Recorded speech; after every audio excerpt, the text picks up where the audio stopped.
Hi, everybody. Welcome to this week of Trenchless Tuesday. It is March 28th.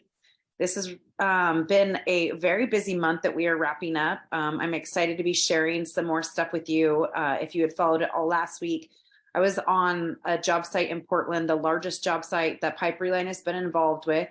It's over 1,200 feet of 42-inch snap tight. I'm going to share some more videos with you guys from that project. Wasn't obviously able to share everything last week. We were really busy. These guys, in a very short amount of time, within days, got almost 1,100 feet of this pipe in the ground. So I was able to be on site and watch how fast these guys worked. They just got into a really good rhythm. We thought that there would have to be 6 pits dug, but in all actuality, we were able to stick to only 3 pits, which saves a lot of excavation. This subdivision has about 300 homes. So they're really saving these people from having to re-landscape. There was only one road closure within the subdivision. There's a different route out, so none of the homes were affected. In that regard, they were able to get in and out very easily.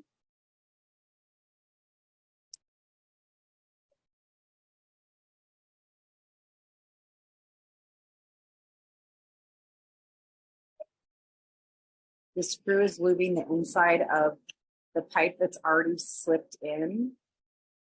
And now they are bringing the pipe over that already has the gasket prepared. These are all 24-foot sticks. The very end, which they're going to be installing this week, was just about 100 feet left, there was a smaller pit access on a neighboring property. They will be installing 9-foot sticks on that section, which I can actually show you the pictures of those that we have staged. This was the first pit they were able to dig.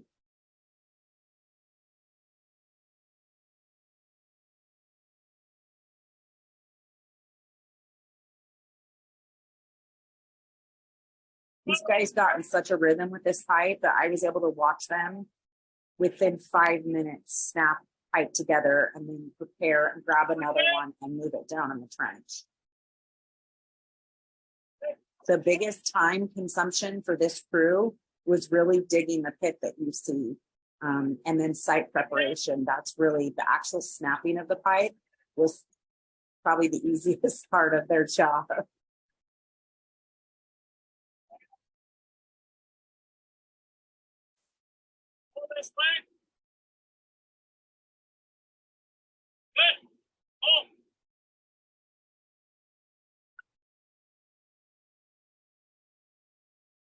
You can see the excavator pulling the second piece into place.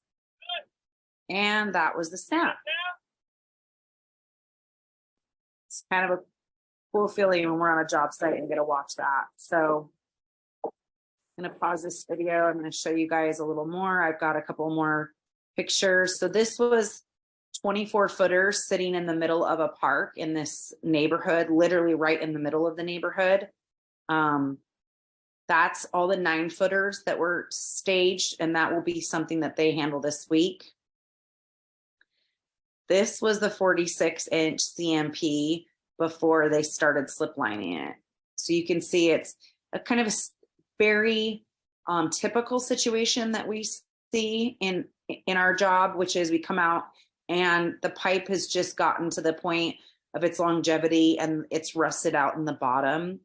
So this is where you don't want to rip and replace because there is so many structures, so much landscaping. It would have been so much permitting and closures and inconvenience for these homeowners that the HOA just chose this route versus rip and replace.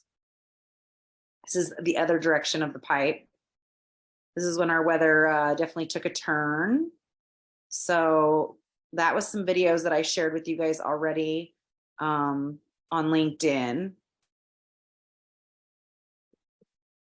This is more of them just getting the pipe ready. This is now them trenching other direction.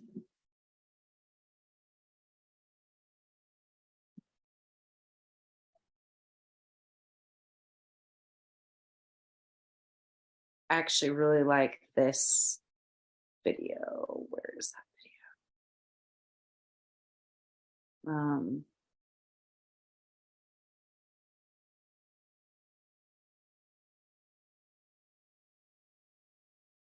This is when our weather on Friday went from rain to sleet to snow.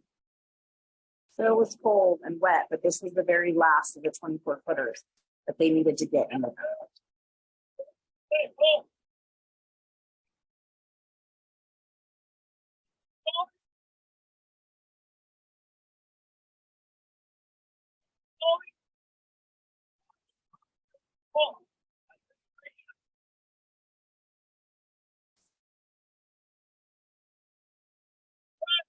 There's the loud boom when it goes together. So needless to say, this was a really fun project to be involved in. I'm going to be out there for some of the grouting process too. That will probably be on obviously drier conditions for us to be out there and grouting, but they do have some manhole access. Like you said, they've had those pits. One of those pits is going to actually be turned into a manhole. So we will be able to grout through that. So I will obviously be sharing some more with you guys when this is all said and done. And hopefully I can get some testimony from the HOA too, and about how happy they were with the process.